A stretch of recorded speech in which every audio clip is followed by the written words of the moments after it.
मैं जब अशोक यादव जी आपके पास आऊँगा तो प्रश्न मेरा एक ये रहेगा कि पिछड़े और दलितों के आरक्षण में कटौती है ना, या कटिया डालना। अपने प्रदेश उत्तर प्रदेश में एक जो है वो ज़्यादा समझने वाली बात है, कटिया नहीं डाल लेते, तो कटिया डाल के आरक्षण थोड़ा उधर शिफ्ट कर देना। आपके लिए वो चीज़ थोड़ी चिंताजनक हो सकती है अगर ये मुद्दा नीचे तक गया। जब आऊँगा तो इस पर चर्चा करूँगा। सुजाता पांडे, बड़ा शोर है कि संविधान बदल दिया जाएगा, संविधान खत्म कर दिया जाएगा। अब संविधान खत्म होगा तो आरक्षण भी खत्म हो जाएगा। एक पक्ष ये कह रहा, दूसरा पक्ष कह रहा नहीं, कोई माई का लाल कर नहीं सकता और जब तक हम हैं तब तक होगा नहीं।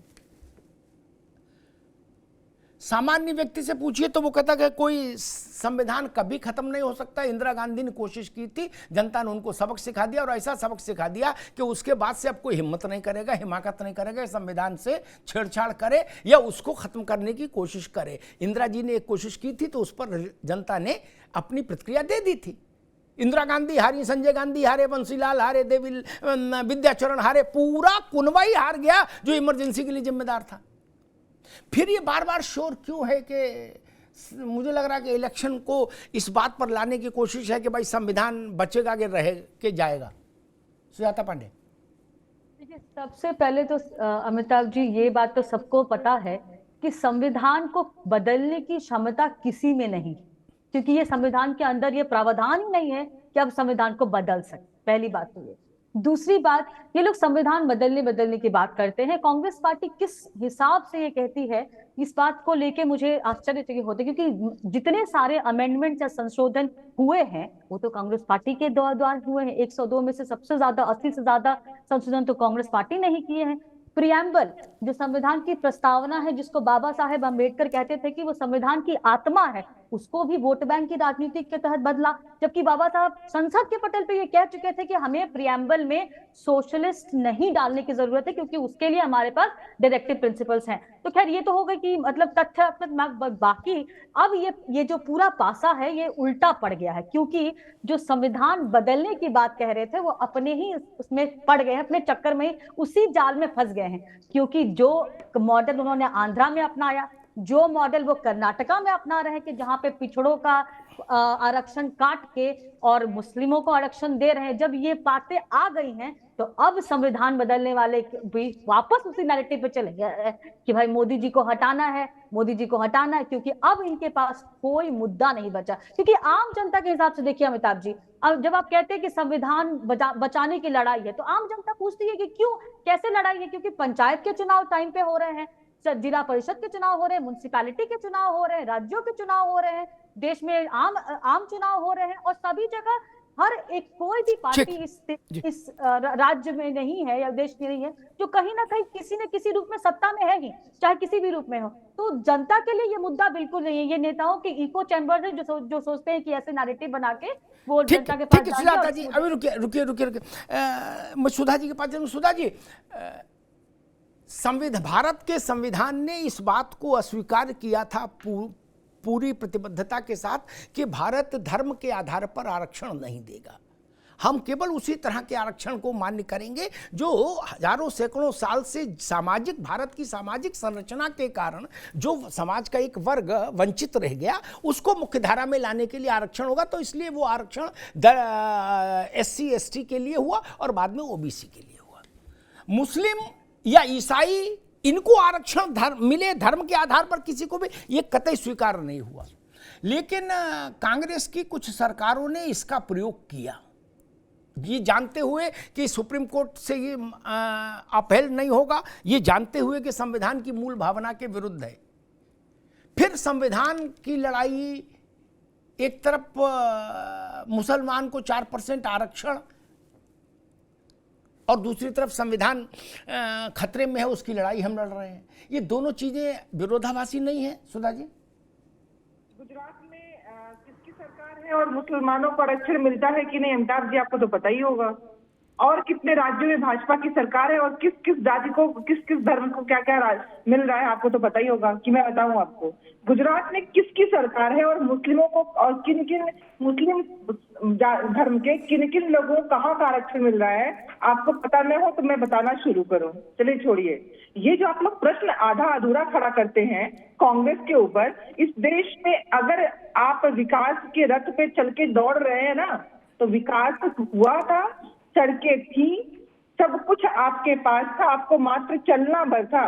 उसके बावजूद 10 साल में कोई काम न हो पाए और बार बार ठीकरा फोड़ना है कांग्रेस के सर पे कि कांग्रेस सरकारों ने क्या किया। सरकार ने जो किया है उसी का हम परिणाम देख रहे हैं, जो इतनी बड़ी बड़ी बातें कर पाते हैं। सारी बातों को लाके, क्योंकि हम कुछ नहीं कर रहे हैं तो हमें कहना क्या है 10 सालों में। अभी हमारी मैम ने कहा कि जनता की कोई जनता का मुद्दा ही नहीं है। अरे जनता के बीच में जाके देखिए कि जनता के असल मुद्दे क्या हैं। जिस तरह से प्रधानमंत्री जी कुछ भी बोल देंगे वही मुद्दे हो जाएंगे। संविधान बदलने की बात उनके नेता बोल रहे हैं कि 400 लाएंगे और संविधान बदलेंगे, और आप हमसे प्रश्न कर रहे हैं। उनके लोगों से प्रश्न करिए। अभी मोहन भागवत जी का बयान आया, आपने सुना होगा कि आरक्षण रहेगा जिसपे जो जैसा है।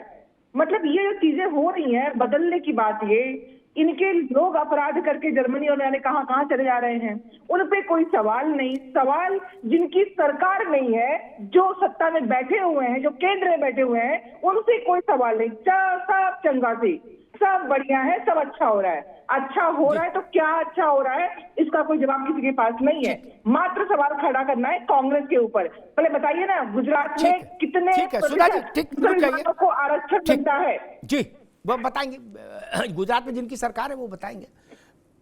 मैं कांग्रेस के गुस्से को समझ सकता हूं। पारा भी तप रहा है, 44 डिग्री तक जा रहा है, लेकिन लोकतंत्र में इतना गुस्सा होना जरूरी नहीं है, वाजिब नहीं है। 4 जून को जनता फैसला कर ही देगी ना। आपने अच्छा काम किया होगा तो ये हार जाएंगे, और आपको जनता इस योग्य नहीं समझती होगी तो ये जीत जाएंगे। इतनी सी बात है ना। ठीक, अभी रुक जाइए, अभी रोकिए, अभी रोक दीजिए इनकी आवाज। अभी नहीं, दोबारा में आएंगे तब। ऐसे मेरे बहस में तो चल नहीं सकता, आप तो जानते हो। खैर, प्रशांत पटेल, कांग्रेस कह रही है, हालांकि ये तथ्यात्मक रूप से ठीक बात नहीं है, एक फ्रेज बना दिया था और देश प्रेम में लोगों ने उसको अपोज नहीं किया कि जब हम आजाद हुए तो सुई भी नहीं थी देश में। ऐसा नहीं, ठीक है ना, वो आंकड़ा भी है ना। देश में तब बैंक भी था, देश में बंदरगाह भी था, बहुत सारी चीजें बनी, लेकिन खैर चलिए मैं उस बहस में नहीं जाना चाहता। ठीक, अच्छा है, देश में डाक व्यवस्था भी थी। ऐसा नहीं था कि देश जंगल युग में था जब 47 आया, ऐसा भी नहीं था। खैर, मैं समझना ही चाह रहा हूं, कांग्रेस कह रही है कि भाई भाजपा शासित राज्यों में भी मुस्लिमों को आरक्षण मिल रहा है। मेरे ख्याल से वो कहना ये चाह रहे हैं, जो स्पष्ट जो मैं समझ पा रहा हूं, बाकी तो आपको जवाब देना, कि राज्यों को पिछड़े वर्ग में जातियां शामिल करने की छूट मिली जब ये राष्ट्रीय पिछड़ा वर्ग आयोग को संवैधानिक दर्जा दिया गया, उसके बाद से। ठीक, उसमें कुछ जातियां वहां से इधर आई, शिफ्ट हुई। मैं समझ रहा हूं उसकी ओर इशारा कर रही होंगी कांग्रेस। प्रशांत पटेल वो कह रहे हैं कि भाई भाजपा वाले भी मुसलमानों को आरक्षण दे रहे हैं तो हम दे रहे हैं, तो क्या तकलीफ है? बिल्कुल, बहुत सही प्रश्न अमिताभ जी आपने पूछा है, और इसी डिबेट में भी ये विषय चल रहा था। मैं डिबेट में नहीं था, मैंने सुना था, क्योंकि विपक्ष के लोग इस चीज को कंफ्यूज करने का प्रयास करते हैं। देखिए, मुसलमानों की 80% जातियों को ओबीसी रिजर्वेशन ऑलरेडी मिलता है, जाति के आधार पर पूरे देश में मिल रहा है, सभी प्रदेशों में मिला है, उस पर कहीं कोई डिस्प्यूट नहीं है। लेकिन उनमें जो अपर कास्ट की कुछ 5-7 जातियां हैं, सैयद, शेख, पठान, मुगल, कुछ त्यागी लगाते हैं, कुछ लोग राजपूत लगाते हैं, जो ऑलरेडी रूलर्स थे, वो आज के डेट में हिंदू धर्म की ब्राह्मण और ठाकुर जातियों से भी अच्छी स्थितियों पर हैं। और उनमें से कुछ लोग अपने आप को भारत की जन्मभूमि का भी वंशज नहीं मानते, अपने आप को मुगल, तुर्क और अरब से जोड़ते हैं, बोलते हैं हम तो यहाँ के वंशज, हम तो रूलर्स रहे हैं। जब उनको आप एक कॉलम बना करके लिखते हैं कि सभी मुस्लिम जातियां, वो डिस्प्यूट है। बाकी अब जो कर्नाटका का मैं आपको एग्जांपल बता दूं, सुधा जी की भी जानकारी के लिए, ये तो ये सरारपुर ढंग से इस तरह बोल रही है, ये इनको जानकारी नहीं थी। अगर जानकारी नहीं तो मैं विनम्रतापूर्ण से समझा दूं कि उसमें ऑलरेडी 5 कॉलम उन्होंने बनाए हुए हैं कर्नाटका ने। पहले कॉलम में ओबीसी की कई सारी जातियां, उसमें से 17 मुस्लिम जातियां हैं, कोई विवाद नहीं। दूसरा कॉलम में भी है कुछ आरक्षण, उसमें 19 मुस्लिम जातियां हैं। तीसरा, प्लीज सुन लीजिए, तीसरा कॉलम जो कर्नाटका ने लिखा है उसमें लिखा है कि सभी मुस्लिम जातियां। तो जब आप सभी मुस्लिम जातियां लिख देंगे तो उससे मतलब सैयद, शेख, पठान, मुगल जो अपर कास्ट की वहां जातियां जो रूलर्स रहे हैं, मान लीजिए ब्राह्मण ठाकुर या कास्ट की इक्विवेलेंट हो गई, तो आपने जब उनको पूरे मुस्लिम धर्म के आधार पर आप रख दिया, तो जो ओबीसी जातियों का आरक्षण मानने का काम कर रहे हैं वो विवाद है। हिंदू धर्म में अगर मान लीजिए ओबीसी में आप बाकी अपर कास्ट की जातियों को रख देंगे तो ओबीसी का पर्पस डिफीट हो जाएगा। जो मंडल कमीशन के चैप्टर 12 में स्पष्ट तौर पे लिखा है कि धर्म के आधार पर किसी को, मुसलमान को आरक्षण नहीं दिया जा सकता। उसमें स्पष्ट तौर पे लिखा है कि सैयद, शेख, पठान ये लोग रूलर्स रहे हैं, इनको आरक्षण नहीं दिया जा सकता। यहाँ पर डिस्प्यूट है, लेकिन ये लोग दोनों चीजों को मिक्स करने का प्रयास करते हैं। पूरे प्रदेश में, पूरे देश में मुसलमानों को आरक्षण है, 80% जातियां मुसलमानों की ओबीसी में आती हैं। उनमें भी जिस प्रकार हिंदू धर्म में जाति प्रथा है उस प्रकार मुसलमानों में भी जाति प्रथा है। उनका भी जाति प्रमाण पत्र बनता है एसडीएम के द्वारा, उनको भी सारे लाभ मिलते हैं। और अगर उनमें से भी अगर कोई गरीब रह गए हैं तो उनको ऑलरेडी ईडब्ल्यूएस मिल रहा है। ईडब्ल्यूएस जो 10% मिलता है सभी धर्मों को मिलता है, उसमें कोई हिंदू धर्म को नहीं मिल रहा है। और ओबीसी आरक्षण जो है जेंडर ये रिलीजन न्यूट्रल है, हिंदू भी उसका लाभ ले रहे हैं, मुसलमान भी ले रहे हैं, सिख भी ले रहे हैं, ईसाई भी ले रहे हैं, बौद्ध भी ले रहे हैं। सारे धर्मों में जातियां हैं, सभी धर्मों की जो पिछड़ी जातियां हैं, चाहे सामाजिक रूप से हो चाहे शैक्षणिक रूप से, जो संविधान के अनुच्छेद 15 और 16 में लिखा है, सबको मिल रहा है। लेकिन आप जब लिख लेंगे कि आप सभी मुस्लिम जातियां, तो ओबीसी का पर्पस डिफीट हो जाता है, मंडल कमीशन का ठीक प्रशांत। अशोक यादव जी, चाहे न चाहे ये मुद्दा तो बन ही गया, कुछ आपके सहयोगियों ने बना दिया, उसके जवाब में भाजपा ने बना दिया कि भाई ओबीसी का आरक्षण काट के मुसलमानों को दिया जा रहा है। उसका तकनीकी पक्ष था, वो प्रशांत पटेल ने सामने रख दिया। उसको सरल भाषा में मैं बता दूं, राज्यों को अधिकार है, नाई है, हिंदू भी में भी, मुसलमान में भी, ऑलरेडी आप कवर्ड हैं। लेकिन जब आप कहते हो कि सभी मुस्लिम, तब आप ओबीसी का हिस्सा काट लेते हैं, उसके अधिकार को सीमित कर देते हैं। अशोक यादव जी, अब आपकी पार्टी का सारा जो अधिष्ठान है वो ओबीसी राजनीति पर ही है क्या? उसमें तो फिर बड़ा मुश्किल होगा मैनपुरी में किसी को समझाना, इटावा में, आजमगढ़ में, वहां फिर एम और वाई के बीच में मित्रता गड़बड़ा जाएगी। नहीं अशोक जी? देखिए अमिताभ जी, भारतीय जनता पार्टी हमेशा जो है कुछ न कुछ ऐसी बात चुनाव में करती है ताकि लोगों का ध्यान भटके। अब वो देखिए, अगर आप 7 साल का कार्यकाल माननीय योगी जी का उत्तर प्रदेश का खासतौर से मैं बता रहा हूँ, आप देख लीजिए, तो जितना ज्यादा उत्पीड़न या जितना ज्यादा जॉबलेसनेस या जितना ज्यादा आरक्षण की लूट इस योगी सरकार में हुई पिछड़ों दलितों की, उतना कभी नहीं हुई।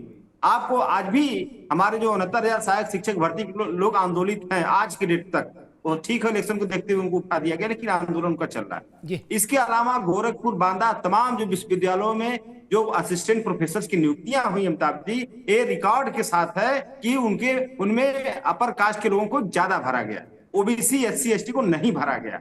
तीसरी चीज, वाइस चांसलर्स की नियुक्तियों में आप देखेंगे कि सारी जो है नियुक्तियां अपर कास्ट के लोगों की की जाती हैं। तब उनका पिछड़ापन, दलित प्रेम कहाँ हवा हो जाता है। इसमें जो 69 में तो माननी करें, उसमें तो जो पिछड़ा वर्ग आयोग ने भी उस बात को माना कि इसमें आरक्षण की लूट हुई है। ये सरकार, देखिए आप अगर ब्यूरोक्रेसी में चले जाइए अमिताभ जी, तो टॉप क्लास से जो जिले में, हर जिले में टॉप, भाई मेरा ये विषय भी ठीक है, आप लोग कहते एक मिनट रुक जाओ, एक मिनट, लेकिन मेरा प्रश्न दूसरा था, ये उठाया, इसका भी स्वागत, आपका पार्टी है, आपको ये सब बातें चुनाव में कहनी चाहिए। मेरा प्रश्न दूसरा था, क्या पिछड़े वर्ग को मिलने वाले आरक्षण में से एक स्लाइस काट के मुसलमानों को दे देना आपके वोटर को पचेगा? मेरा प्रश्न इतना था। एटा, इटावा, फर्रुखाबाद, संभल, बदायूं, मैनपुरी में पचेगा? इतना सवाल था। बाकी जो कहानी आपने कही वो सब ठीक है, अच्छी बात है। 69,000 से लेकर 78,000 तक सबकी भर्ती ठीक है। इस बात का जी जो आप बात कर रहे हैं, इसका उत्तर प्रदेश की राजनीति से क्या ताल्लुक, बताइए। अरे आपके राष्ट्रीय अध्यक्ष हैं, आपकी पार्टी राष्ट्रीय है, आप अपने को छोटी पार्टी मानते हो? नहीं, आप अपने को महासचिव राष्ट्रीय बताते हो, अध्यक्ष राष्ट्रीय बताते हो। फिर अमिताभ जी देखिए, उत्तर प्रदेश की बात अगर किया जाए तो उत्तर प्रदेश के जो जनता है वो कीचड़ को साफ करने के लिए सड़कों पे उतर चुकी है। ठीक, अब रुक जाइए, आप रुक जाइए, आप रुक जाइए, आप रुक जाइए, आप रुक जाइए, आप रुक, ठीक है, शिकार लोग ठीक है, तैयार आप हैं, रुक जाइए, अग्निवीर के शिकार लोग तैयार हैं, महंगाई बेरोजगार शिकार लोग तैयार हैं, अशोक पूरे जी, देश से कीचड़ ठीक साफ करने जा है, रहे हैं। सारे देश के, ये दोहरा मत रखो। अभी मैं अखिलेश जी को सुन रहा था, वो चाइना पर बात कर रहे थे, क्या कन्नौज टू चाइना डायरेक्ट, क्या अब आप कह रहे हो हमसे देश का क्या मतलब?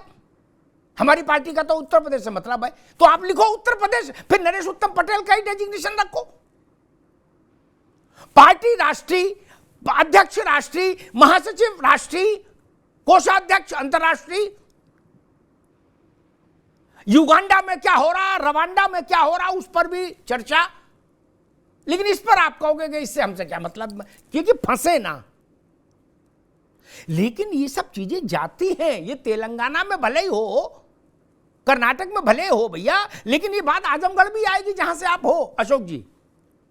और आरक्षण का मुद्दा कितना सेंसिटिव होता है ये आपको बताने की जरूरत हो ना, आप लोग तो जानते ही हो आरक्षण का मतलब क्या है। और एम और वाई दोनों में लट्ठ चल जाएगा आरक्षण को लेके, लिख लीजिए फिर। आरक्षण में कटौती किसी को मंजूर नहीं, न दलित को, न आदिवासी को, न पिछड़े को। ये मसला है, इसलिए मैंने कहा